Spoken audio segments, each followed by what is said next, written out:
اعوذ باللہ من الشیطان الرجیم بسم اللہ الرحمن الرحیم ان الذین یحبون ان تشیع الفاحشۃ فی الذین آمنوا لهم عذاب فی الدنیا والآخرۃ واللہ یعلم وانتم لا تعلمون ولولا فضل اللہ علیکم ورحمتہ وان اللہ رؤوف رحیم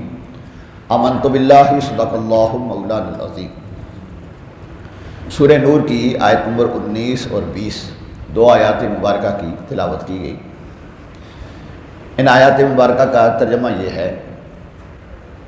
کہ وہ لوگ جو چاہتے ہیں کہ مسلمانوں میں بے حیائی پھیلے، ان کے لیے دنیا اور آخرت میں دردناک عذاب ہے۔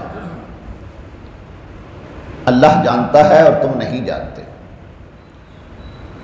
اللہ کا فضل اور اس کی رحمت تم پر نہ ہوتی، اور یہ کہ اللہ تم پر مہربان رحم فرمانے والا ہے تو تم اس سے عذاب کا مزہ یقیناً چکھتے۔ ان دو آیات مبارکہ میں یہ بیان کیا گیا کہ بے حیائی پھیلانے میں جو بھی آدمی کسی طرح بھی شریک ہوتا ہے وہ دنیا میں بھی ذلیل و رسوا ہوتا ہے اور آخرت میں بھی اس کے لیے سخت قسم کا عذاب ہے۔ اب یہ بے حیائی پھیلانے کے مختلف انداز اور طریقہ کار ہیں جو مفسرین نے لکھے ہیں، ان میں سے چند میں آپ کے سامنے عرض کرتا ہوں۔ انہیں سن کے ہم اپنا محاسبہ کریں، کہیں ہم میں، ہمارے بچوں میں، ہمارے دوست احباب میں یہ عیب پائے تو نہیں جا رہے، کیونکہ جس میں یہ پائے گئے وہ دنیا میں بھی ذلیل و رسوا ہوگا اور آخرت میں بھی اس کے لیے سخت قسم کا عذاب ہے۔ اب بے حیائی پھیلانے کے مختلف طریقہ کار میں سے یہ ہے کہ کسی پر عیب لگائے اور پھر اس کی اشاعت کر دے، کسی پر بہتان لگا کر پھر اس کی اشاعت کرے، اس طرح کے آیت کا سیاق و سباق یہ ہے کہ ام المؤمنین حضرت عائشہ صدیقہ رضی اللہ تعالیٰ عنہ پہ الزام لگایا، بہتان لگایا اور پھر اسے مشہوری کر دی۔ اور اس کی دوسری صورت یہ بھی ہو سکتی ہے کہ کسی کے خفیہ عیب پر مطلع ہونے کے بعد اس کو پھیلا دے، یعنی اس نے نہیں لگایا، پہلے سے ہی اس کے اندر کوئی عیب ہے جسے ہم غیبت کہتے ہیں، اور لوگوں کے سامنے مشہوری کرتا پھر جناب فلاں صاحب میں یہ جی، فلاں صاحب میں یہ۔ اس کی تیسری صورت یہ ہے کہ علماء کی کوئی لغزش، کوئی غلطی ہو جائے تو اسے لوگوں میں مشہور کرے۔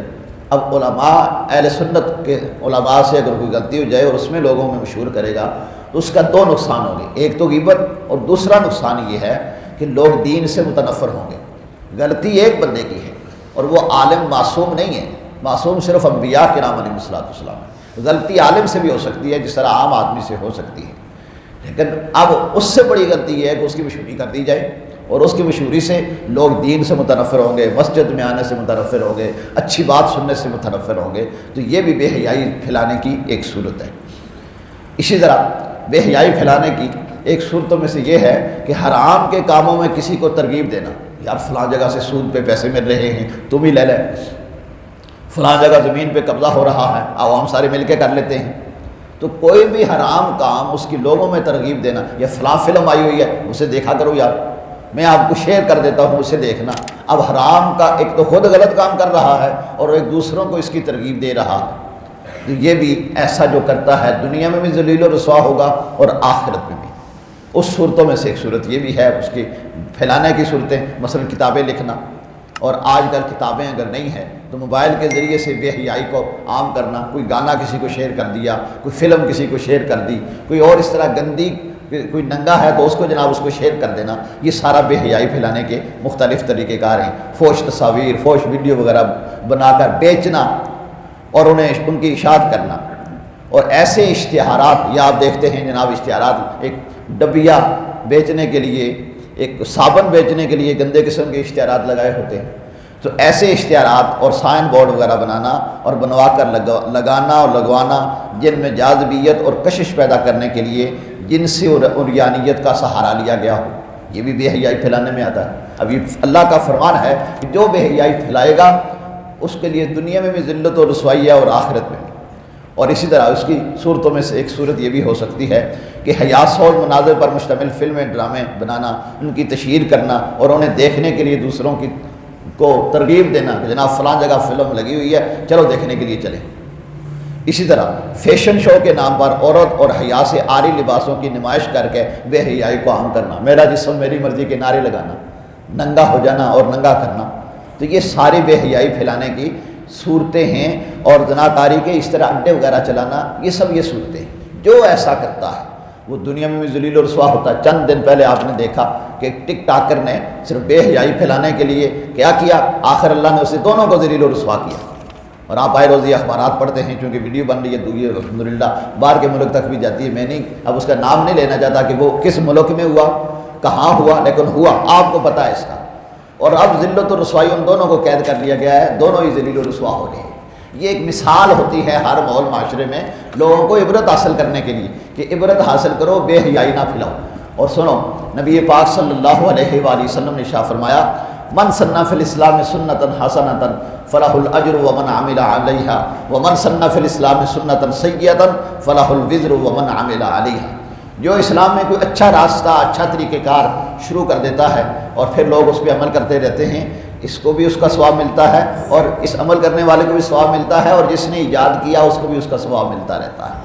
اور دوسری طرف دیکھیے، جو کسی برائی کی بنیاد رکھ دیتا ہے، بے حیائی کی کوئی فلم بنا دی، کوئی گانا ایجاد کر دیا، کوئی برا کام بنیاد رکھ دی، اب اس بنیاد رکھنے والے کے بعد جو عمل کرے گا اس کو بھی اس کا گناہ ملے گا، اور اس بنیاد رکھنے والے کو ہمیشہ کے لیے اس کا گناہ ملتا رہے گا۔ نبی پاک صلی اللہ علیہ وآلہ وسلم نے ارشاد فرمایا کہ سب سے پہلا قاتل قابیل، جس نے جو قتل کیا تھا پہلا، قیامت تک جتنے قتل ہوتے رہیں گے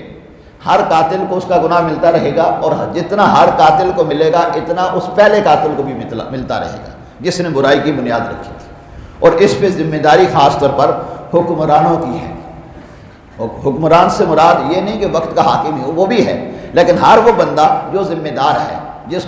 جو اپنے علاقے کا ذمہ دار ہے، اپنے گھر کا ذمہ دار ہے، اس کی خاص طور پر ذمہ داری بنتی ہے کہ وہ بے حیائی کے کاموں کو روکے،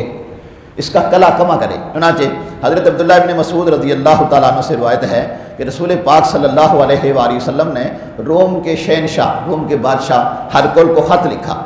اور ارشاد فرمایا کہ میں تمہیں اسلام کی طرف دعوت دیتا ہوں، تم اسلام قبول کر لو تو سلامتی میں رہو گے، اللہ تمہیں دگنا اجر عطا فرمائے گا، اور اگر تم اسلام قبول کرنے سے پھر گئے تو رعایا کا گناہ بھی تم پہ ہوگا۔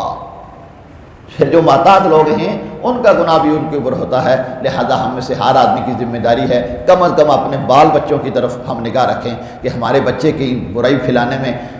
شریک تو نہیں ہیں، اور اگر وہ ایسے ہوئے تو اس میں وہ بھی گناہ گار ہوں گے اور ہم اس کی طرف توجہ نہ کرنے کی وجہ سے بھی گناہ گار ہوں گے۔ اللہ رب العالمین ہمیں بے حیائی کا کلا کما کرنے کی توفیق نصیب فرمائے، اور اچھائیوں کو پھیلانے اور عام کرنے اور اچھائیاں کرنے کی اللہ توفیق نصیب فرمائے۔ وآخر دعوانا